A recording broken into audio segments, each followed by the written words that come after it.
This is a HeadGum podcast. Gather round. I like that. Yeah. Yes. Hey, mess around. Mess around. That's what I'm talking about. Stand all day. Mess around. All night. Look at that. They messing around. All right, you guys, welcome to The Mess Around. We're doing episode 521, Wedding Eve. And you're right now in a full court press for Spider Noir. Oh, yes. Good old Spider I will say my Noir. mom watched it, and she thought you were incredible. That was the text that she wrote to me. Yeah, it was very sweet. I think she sees you as like another one of her children. And she was just like, I'm so proud of him. He's absolutely amazing in it. He does such a good job with Nicholas, you know? And it was just really sweet. I was like, I feel like it's one of those shows that everybody, every age, globally, every type of person, it's a fun show, bro. It's really cool. I think, I think they did it right. I think they did it right. We're doing pretty good in the numbers. We're number one in the world. Get out. Yeah, which is awesome, which is really cool. So It's so funny because I remember in the beginning, remember they wouldn't for streaming, like release the numbers. yeah, And now they'll tell you, yeah. which is like a nice affirmation. I remember that with New Girl. I don't know if you remember this, but like our show would air and they would have to wait the next day to see like how we did in the ratings. Oh my gosh. And that yes. number was like so important of like if you were going to get picked up or not. And I don't think anyone really now pays Yeah. attention because a good network show now, those numbers were what were cancellation numbers back then. Oh my God, yeah, because the numbers were bigger back then because those were the options. Right. You had That's a few right. channels. And That's so right. people always tuned in. It was appointment television. People tuned in. People weren't really DVRing as much. People didn't have the on-demand options as readily available as they do now because now we have all these streaming services where you can just go watch it whenever you feel like watching it. Yeah. And that's the trick, is to get people to watch it in a certain period of time. Or with streamers, the trick is to get people so excited about the show that they'll subscribe. Right. And become a subscriber. And then, shout out to, Spider Noir for hopefully bringing in some numbers. You know I'm what sure I mean? so many people sign in just to watch that show. Like so many was Yeah. like, subscribe. We're Mhm. doing it. Speaking of appointment television, Mhm. getting to watch things whenever you want in that shift. You can watch new episodes of us, The Mess Around, every Sunday, 2 days early on the Hulu. So come find us. Come see us. So this episode, Wedding Eve, I remember so vividly shooting it. It was written by Nina Pedrad and Kim Rosenstock and directed by, the king, Trent O'Donnell. Trent O'Donnell, who won't stop calling me now that my show's number one. Call me 10 times a day, and I just don't got the time. Someone who is, by the way, the king of network right now. Like yeah. he's managed to stay in that groove and just rise to the top. He's just just too knows good. that language. He's just too good. Genuinely great at his job. Yeah. Yeah. And a nice person. He's also like too good and too nice. I think that's a big part of it too, is that people just want to be surrounded by goodness. And he's one of those dudes. He's one of those, even though he doesn't, like I said before, even though now his true colors are coming out where he's calling me a lot.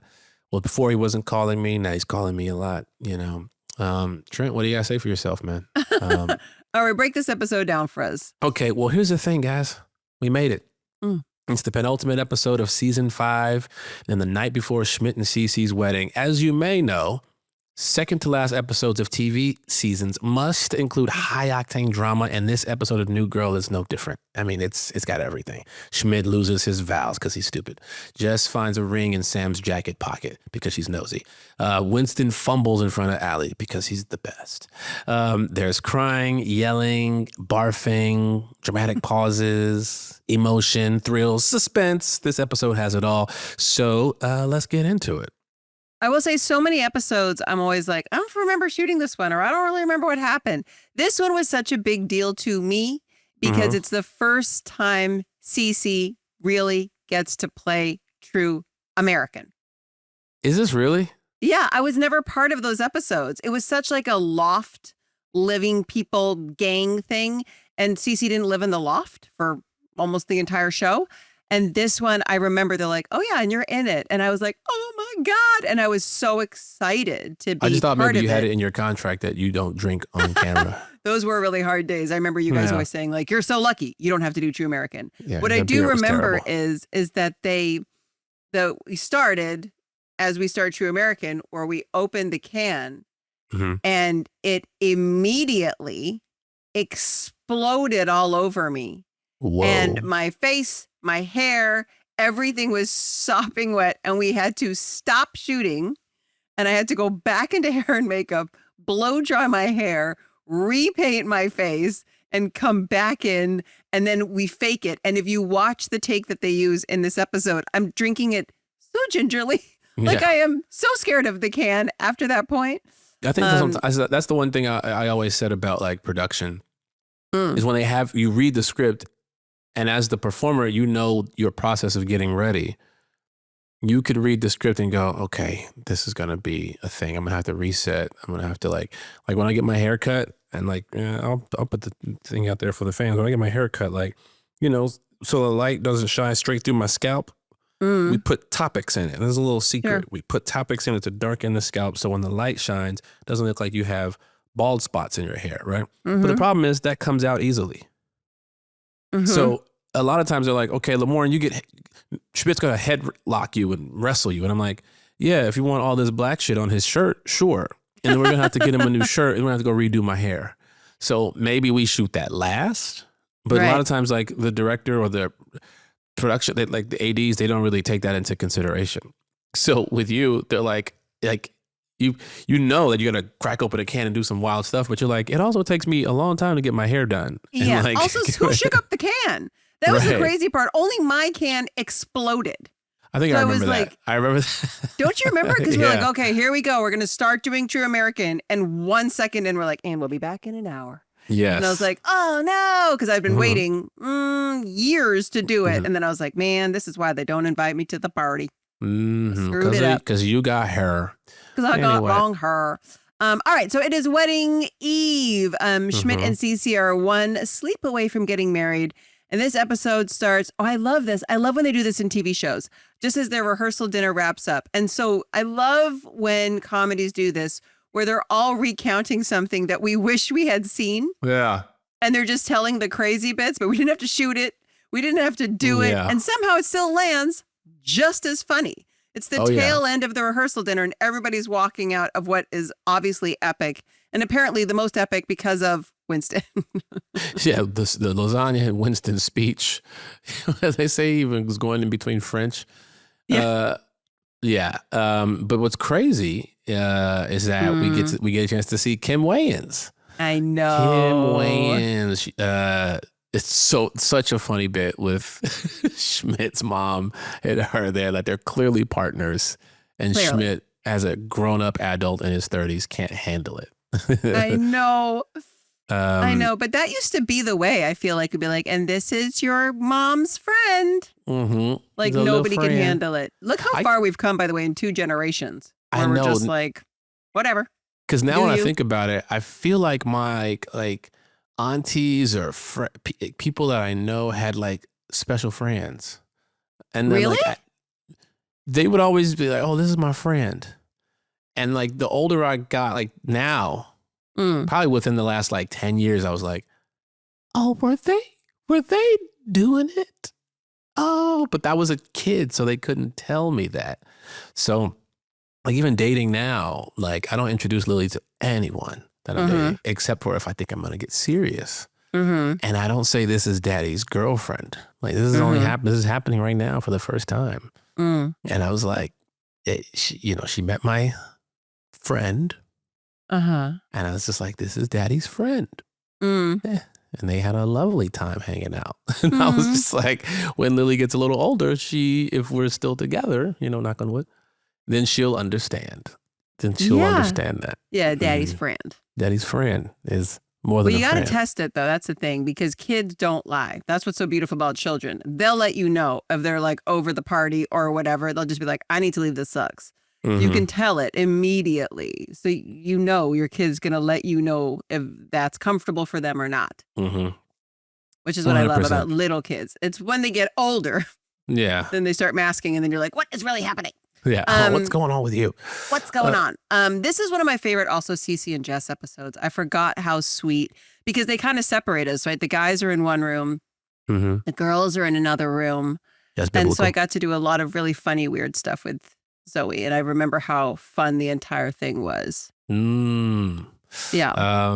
Yeah, that was I'm curious if that was intentional, because a lot of times in weddings that's how it goes, right? Mm-hmm. You separate the groups, the wedding parties, I guess. Which is kind of curious, because like if I was going to be one of your brides, maids, bridesman, this is true. how do you call it? Yeah, then I was supposed to be in that room too. you should have been over there. Yeah, I Writers, don't understand either. This writers. is why. This is how, by the way, Aubrey, I don't know if you watched Survivor, but Aubrey won Survivor, because the most likable people are the ones that play the middle. And I feel like that's like all Winston's vibe in this like wedding situation. He's wanted He's equally a tight end in by football. both. He's playing the middle. He's just kind of, or what do we call it, a free safety? I don't know anything football. about football. So Cece's going to crash in Jess's room. Oh, that's right. They've got to sleep separately, like boy cousins. Mm-hmm. And Jess is prepared for anything. She's got Xanax, passports. But Cece is actually like feeling chill. She feels good. She's got no concerns, which is also what I love about this episode. There's no like bride wedding jitters. Yeah. It's everybody else is having a meltdown over different things on the night before the wedding. This is my favorite part, because I don't remember this episode so vividly. I remember certain moments, but this part, I immediately, like, I don't remember it, but I saw it a million miles away. And I don't mean that in a bad way, like it was poor writing or something, but I realized it was Jess. So she picks up Sam's jacket and a ring falls out.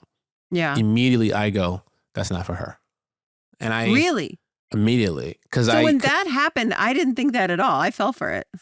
Yeah, I knew. I was like, because it is a testament to how good their writing is, because we clearly think it's the ring for her. You know what I mean? Like, why would it be in his pocket, et cetera, et cetera. Oh, he must be proposing. And the way she keeps procrastinating and avoiding it, I was like, oh, there's no way. You can't telegraph it so much. There's no way. It's got to be the opposite. And then obviously when you find out that it's more than the opposite, it's not only is it the opposite, the exact opposite, but that's not even their ring. Like, that's not even. I genuinely fell for it. Like, I saw it and I was like, oh my God, this is what happens. And then of course in my own brain, I'm going like, how did I not remember? How did I not remember? And then I'm like, at the end, I'm like, oh, because it never happened. Yeah. Because also it happened a long time ago. And we've aged. Also, time has passed. So over in the boys' room, Schmidt and Nick say goodnight, but then he realizes, and the tan line, by the way, killed me. Oh, yeah. That his flash drive is gone with the vows. And I think he makes like a Rick Santorum joke. Yeah, he knew something about, he's trying to remember the speech, and he's like, Rick Santorum, that's all I got. Yeah. But what I love about this, the bit about the speech is that when he tells him that it's gone, he's like confused about the flash drive. He's like, the flash drive is gone? And he goes, with the vows on it? He's like, no, the other flash drive. He's like, oh, well, then you're fine. He's like, of course the flash drive with the vows on it. And then the fact that they can't pick up sarcasm whatsoever. And he's having his meltdown. Now we're back in the kitchen. Winston says goodnight to Allie by telling her that she'll be a beautiful bride someday. And then she freezes up, says bye, and then she runs away. That's a funny moment here is when Sam. This I do remember. I remember shooting this over and over again. We see Sam in the kitchen the whole time, and he's like, I'm here.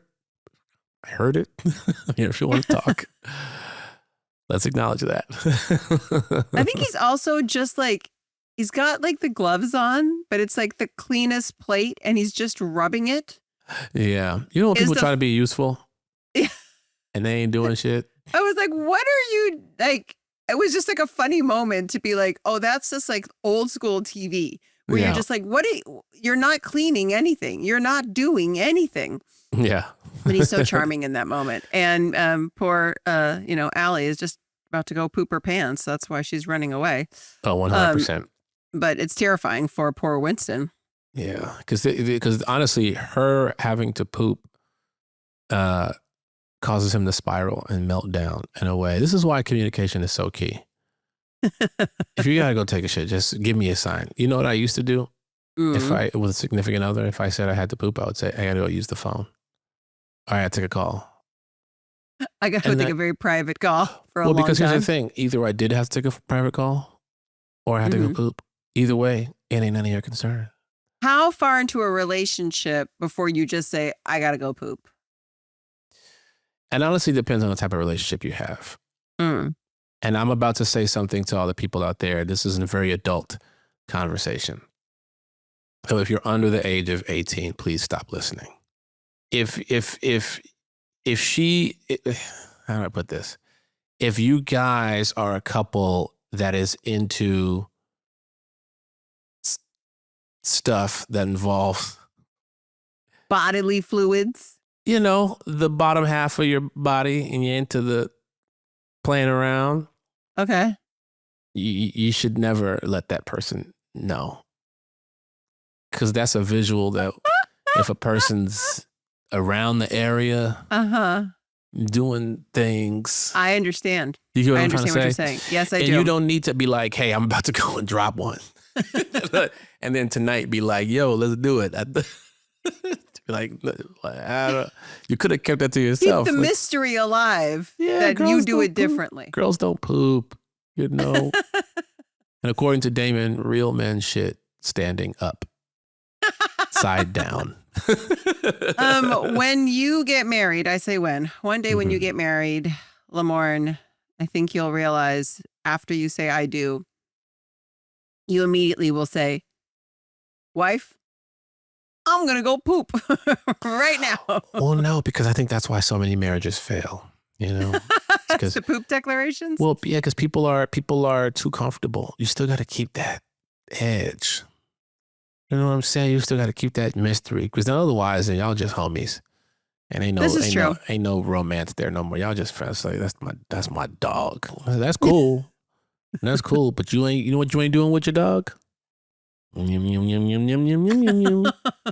Meow, meow, meow, meow. All right. Well, we're going back to Winston. We're getting out of this poop conversation. He finds Nick and Schmidt and tells them what he did, but there are bigger fish to fry because Schmidt's in a panic looking for his vows. Oh, then they show that horror flashback. I remember shooting that flashback and I was genuinely nervous. Yeah, I remember shooting that too. He could fall.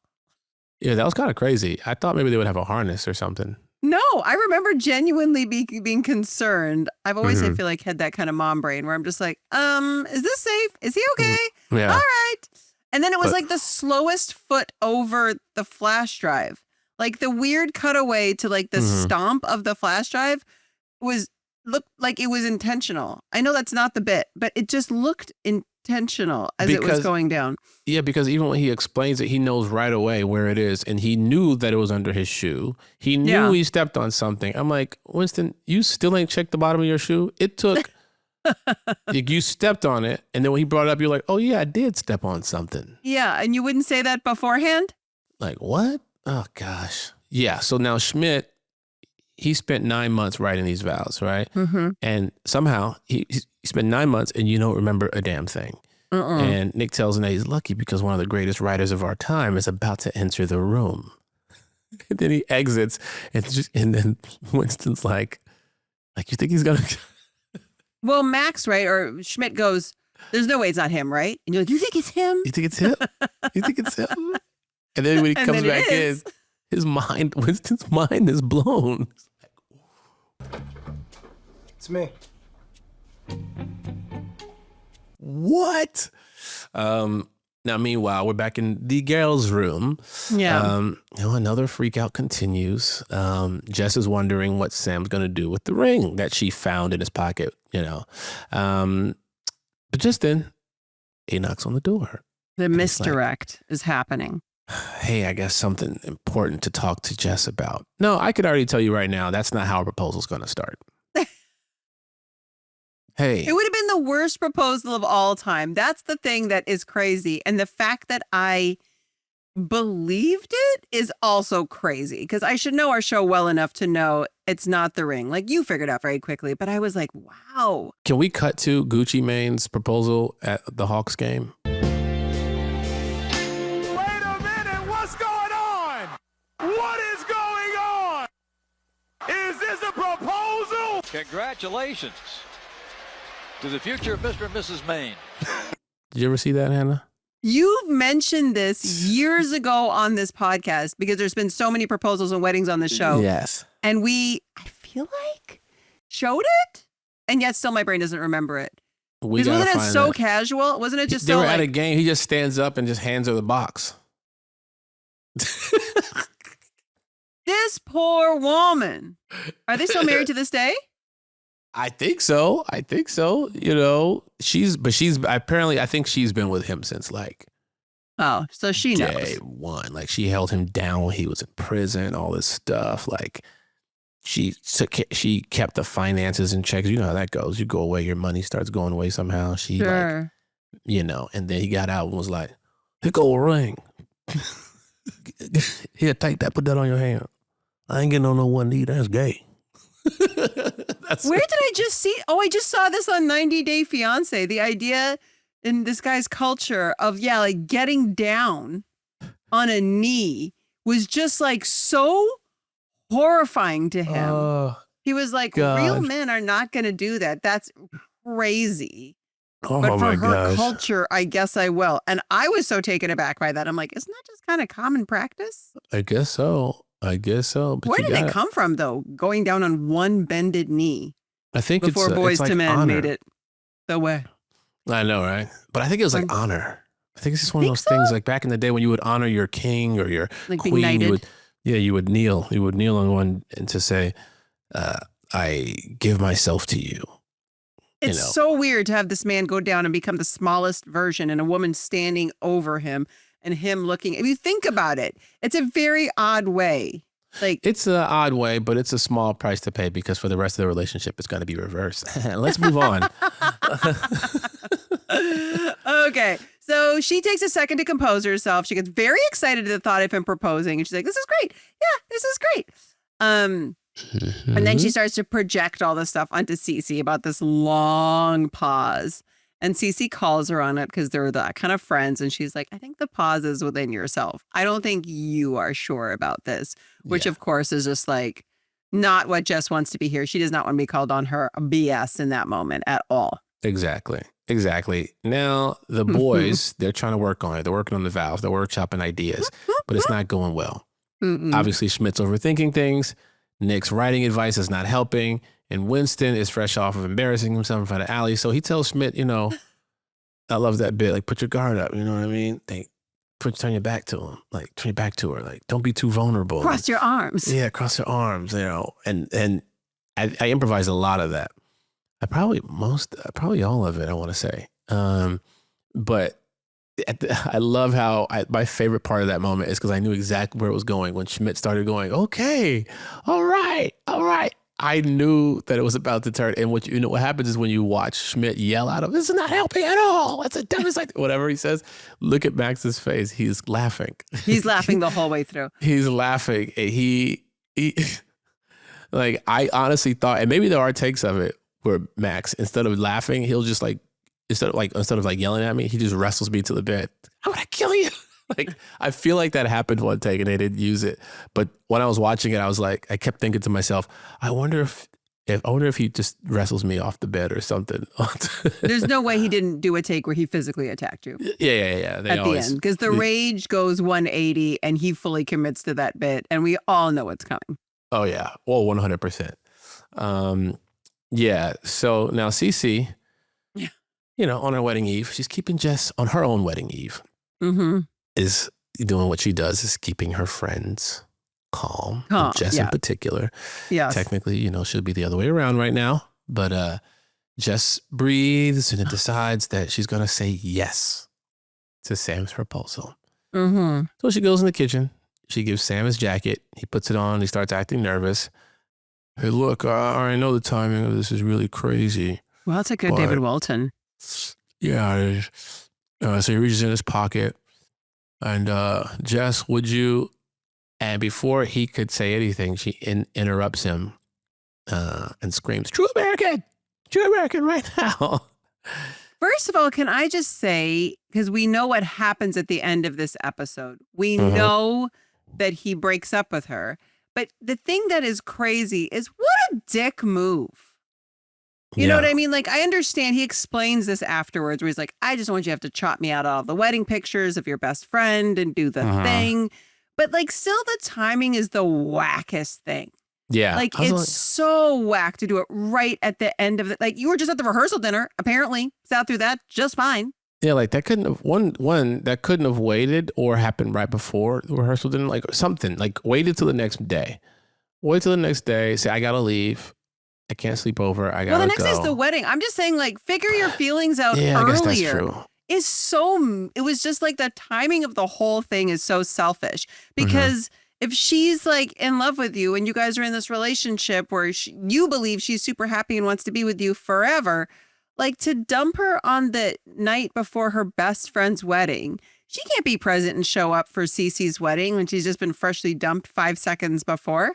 I was like, Sam, we just learned something about your character and it's not nice. Well, let me ask you this then. When is a good time? Because here's what I would say. Because if he just had this realization, like literally like the day. He said he drove Diane to the airport that morning. Right.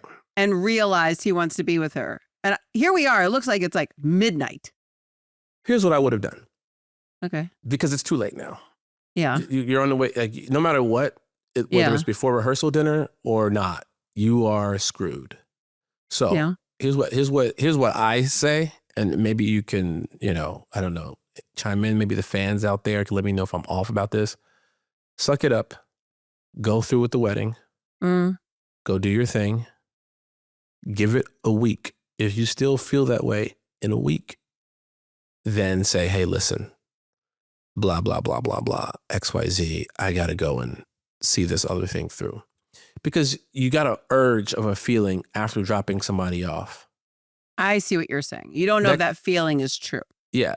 And you're about to go and risk something huge. Sure. But I also think a part of it too, when he knew he was going to say something, he probably was thinking that. But right in the beginning of the episode, Jess and Nick have their walkie-talkies and they got their whole bit going back and forth. And they do a thing and he clocks this and he gives them a little bit of a look. So he's probably like, yeah, this is the smart thing to do because she's clearly into somebody else too. She's just not saying it. That's the feeling I had too at the end of the episode where I was like, is it really Diane? Or do you just know she's in love with Nick? Right. Like, what's the real truth here? Because the way they tried to, like, the writers tried to close that little gap of like, why is he doing it right now? Is he was like, I don't want to be in the wedding photos. Because that is weird, by the way, when people break up and then they're like within your kind of family or chosen family. And then you have that ex in every single picture. Yeah. It's challenging.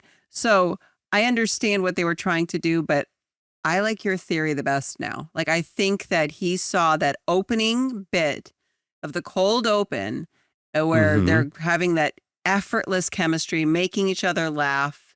And he's like, yeah, this is never going to happen because you just want somebody else. So I kind of had a vibe this morning with Diane. I guess I'll go figure what that is. I'll now put the whole thing on me. And it only isn't until the end where she's pushing and pushing and pushing and pushing, right? That he's like, okay, fine. I'll tell you. If you really want to hear it, it's Nick. Yeah. Yeah. But. Oh, now I like the episode even more. I didn't think of it like that. But let's go back. Okay. All right. Sorry. Yeah. On the rabbit hole. So everyone comes out of the rooms because she screamed True American. But they're not excited because they're smart to not want to play True American the night before the wedding to get smashed completely. They've got to write the vows. The whole thing. Cece definitely doesn't want to do it, but just give Cece a look. And then this, I think, is the meme that gets sent to me the most because I guess so many women who go off on their bachelorette parties, this is what they all yell now, which is, I'm using the bride card. Yeah. You got to use the bride card. We're playing. Now, Nick whispers to Schmidt, we play fast and sober and they get back to work. And then you cut to an extremely not sober round of True American. Now, at one point, Jess calls Seneca Falls Convention women only and pulls Cece into a little fort to tell her what happened. You know, how do you know? Isn't that the same little fort that happened with you and Brenda's song Also under the table? Yeah, also the same little fort with Nick, Schmidt, and Winston singing. I want to know what love is. Yeah. All the good bits happen in the little fort. Okay. I gotta build more forts around here. Under dining table. I remember being a kid, and that was always the best fort because you had a solid roof. You go under the dining table, you throw the blankets on top, and you were like, all right, now we can get down to business. That's right. This is our fort. Now, what are we going to talk about? Gummy bears or Sour Patch Kids? Mom's crazy. I know.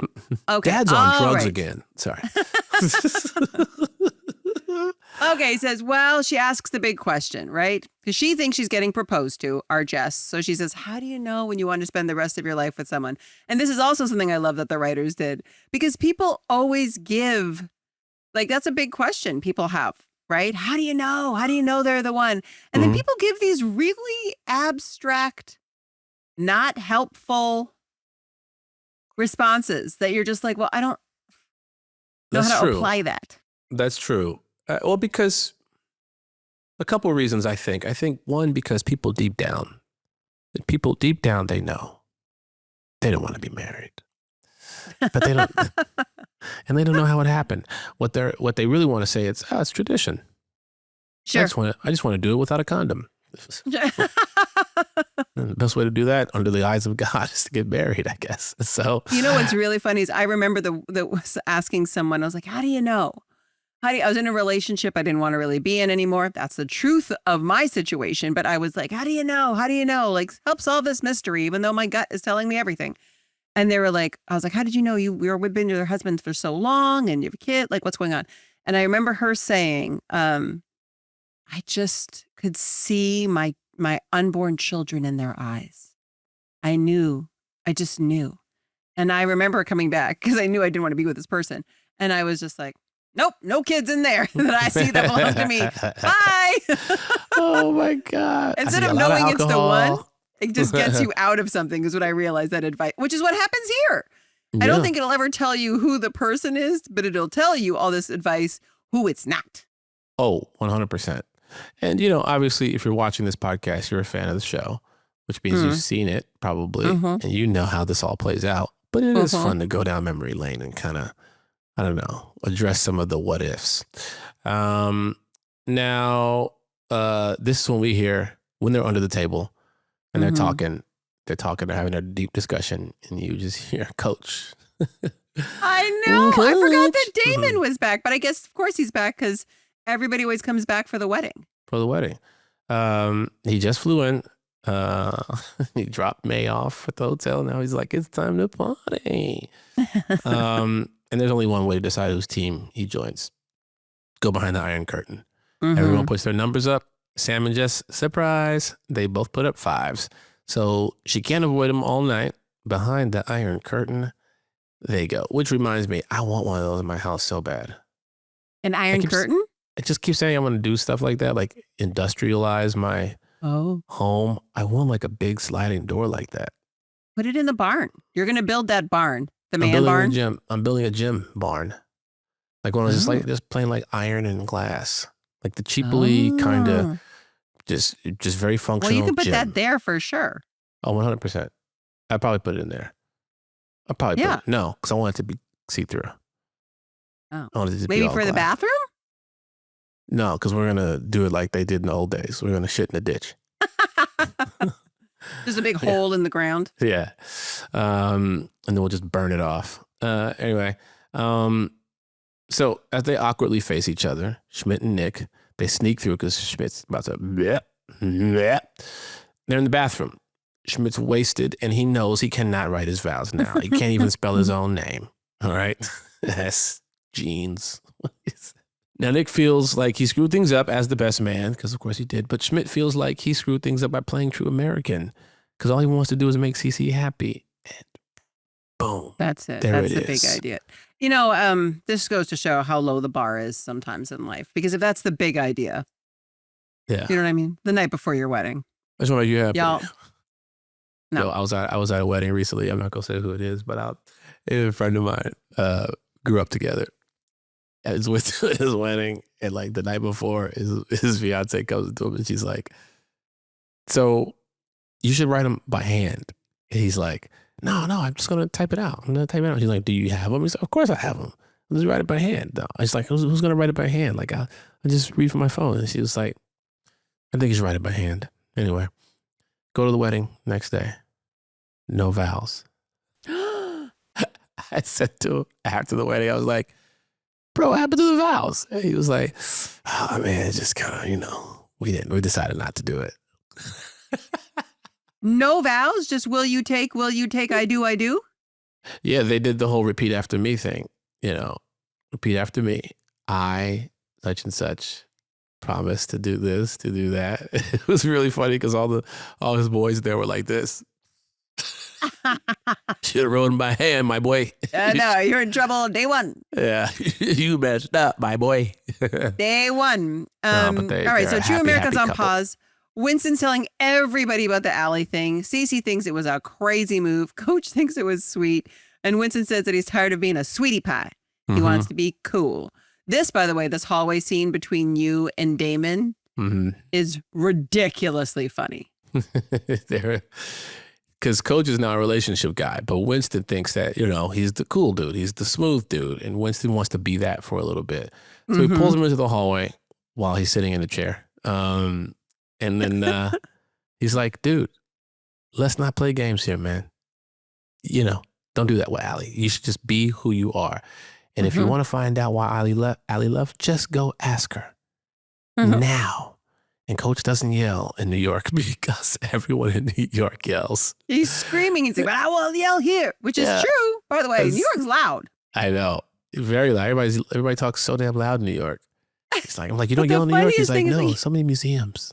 I'm always in a museum. Yeah. I'm always in a museum. Always in a museum. Perfect delivery. So funny. You guys are so good together. Oh man. So now Jess, she's continuing to stall with Sam. This is going on way too long. I know. She's explaining the rules of true American and yada yada yada. But he's dying to say what he has to say. But Jess tries to beat him to the punch. So they speak at the exact same time. And I love that, in a script, if you read a script when it's dual dialogue, it literally happens at the exact same time. And this is probably the best dual dialogue we've had on our show. Because it is so impactful.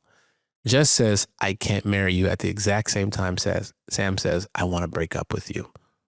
Ooh. Honestly, I cringed. Because again, I didn't realize I was going along with it. And it's just that secondhand embarrassment that you feel so deeply. Yeah. Like you didn't get it a little bit wrong. You got it like all the way wrong But with that's your wrong. assumptions. Yeah. That's wrong, Yeah. man. Yeah, That's it turns wrong, out man. Sam has got all those feelings for Diane. And when he dropped her off at the airport, like we talked about, he realized he wanted to spend the rest of his life with her. And he's like, "Well, I hope Diane really likes the ring." And then he's like, "Oh, I don't have a ring." She's like, "You do, in your pocket." And he's like, "I don't have a ring in my pocket. Oh, I have a ring in my pocket." And there with the largest engraving ever. To Susan, love, Louise. And then she says it out loud. And then you get this. This is what this is what I love about it. It's like old school comedy style. Now we have Schmidt learning the thing he doesn't want to learn the night before his wedding. About his mom and the truth and the whole, like so many things the night before your wedding where you should just be chill and focus on these two people. It's about anything but Schmidt and Cece's relationship. Yeah. So we cut to Allie's apartment. Winston, he lets himself in. He tries to explain himself, even though Allie says it is not a good time. He tells her that he meant to say that she's beautiful, and every day with her gets better. Her brain is banging, and the skin bag it comes in ain't too bad either. He apologizes. He then takes it back because that's who he is. I'm not apologizing for nothing. But Allie cuts him off just because this is going too far. And she lets him know, "Hey, man, I have food poisoning. I'm sorry. This whole thing. I had food poisoning. I don't know whoever let that man, that mute man, what did she say? Mute man from the park. Tran. From the park. Make lasagna. Winston's like, well, why didn't you just tell me? And she says, I don't like being vulnerable. Then she tells him that she loves him. Oh, I love you, you maniac. And then Winston says it back, and then it becomes a whole back and forth. It's so exciting. It's always an exciting time when somebody tells you, if you both feel the same way and you don't want to say it, but they say it, and you're like, oh my God, this is cool. But then at that moment, she runs out. And she runs out, she got to vomit. So I love when she says, I can't believe there's anything left. Because if you've ever had food poisoning, it is the worst when you feel like the worst is over and then you're just like collapsed and you can't even move. And then you're like, you feel your body still betraying you. And you're like, how? Yeah. How? Everything has come out of everywhere. Like there's nothing unless it's going to be just like a whole organ now coming out. Like I got nothing left to give you. Which has happened. I've seen that happen before.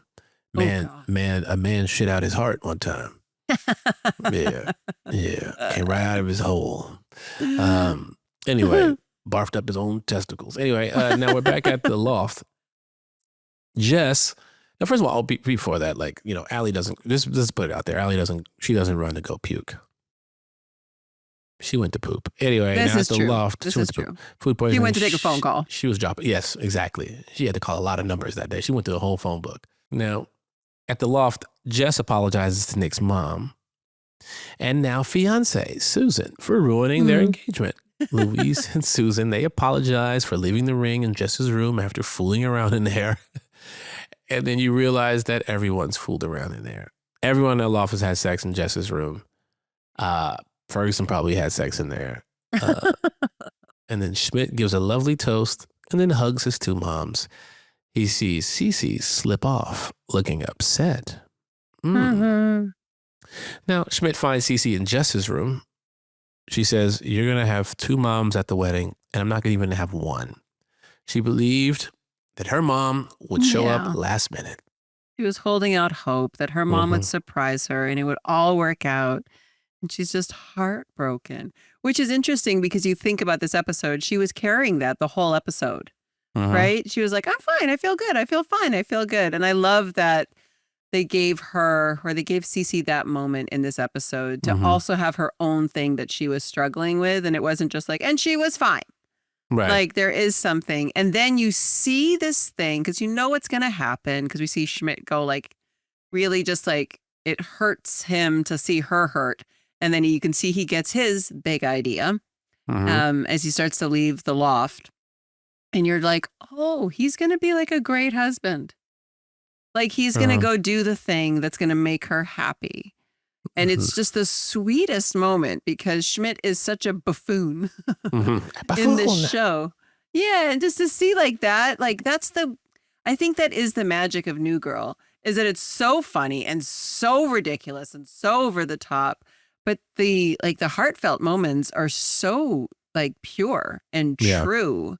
And like, you're just like, oh gosh, like that's what love should look like in a relationship. Like you feel like you learn that watching the show. It's really lovely. And it's beyond like the cliche, right? Of how this episode could have ended, which is like, it's okay.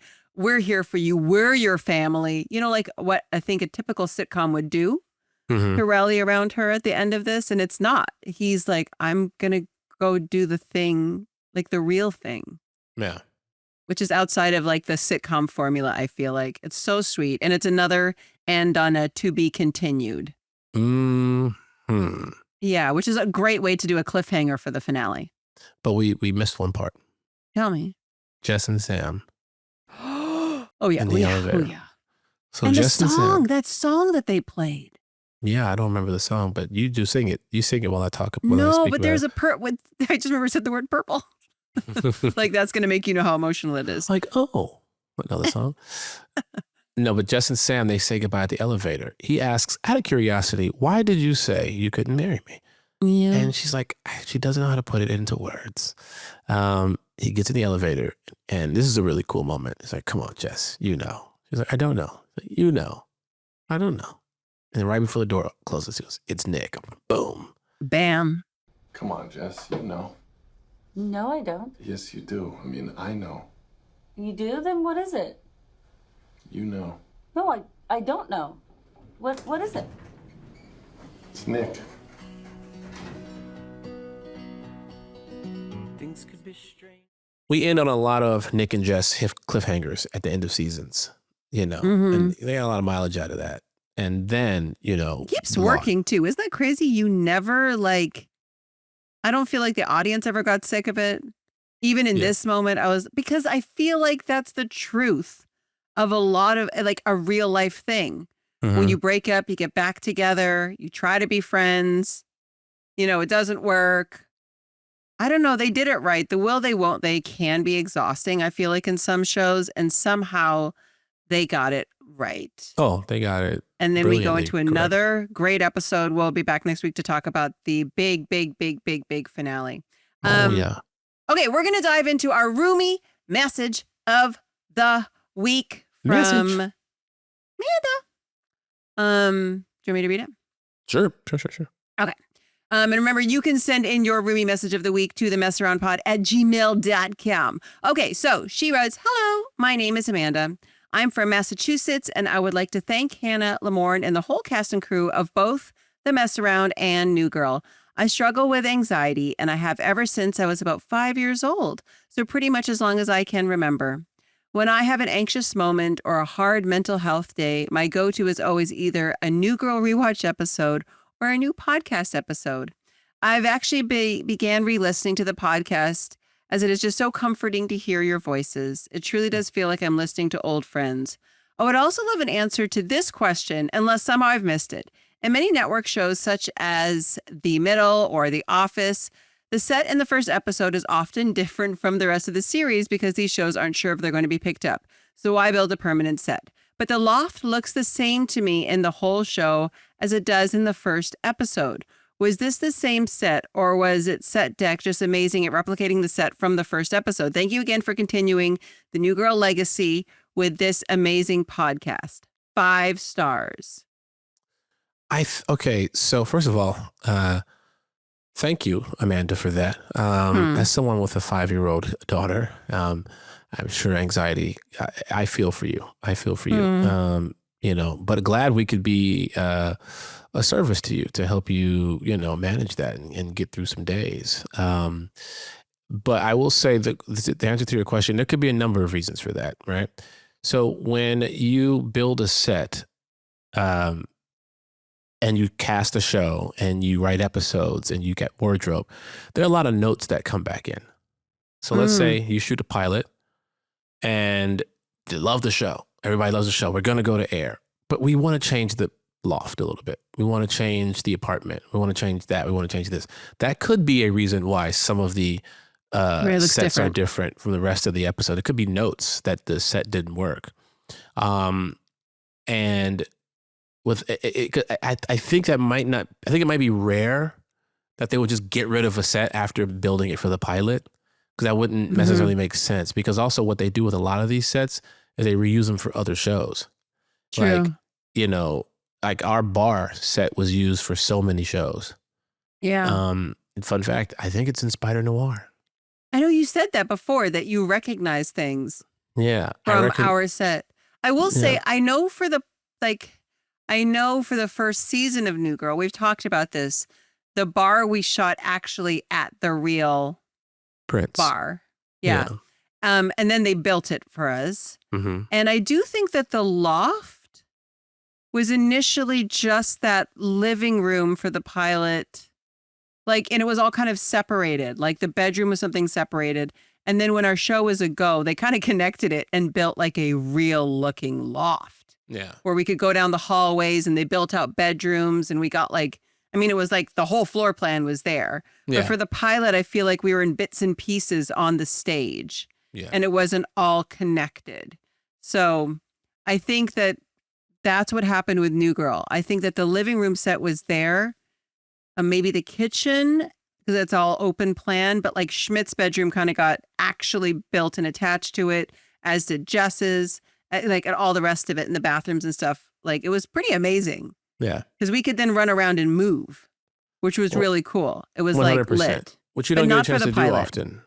Mm-hmm. Which is cool too, because, it comes in handy when you play games like True American, where you're running from living room to dining room to kitchen.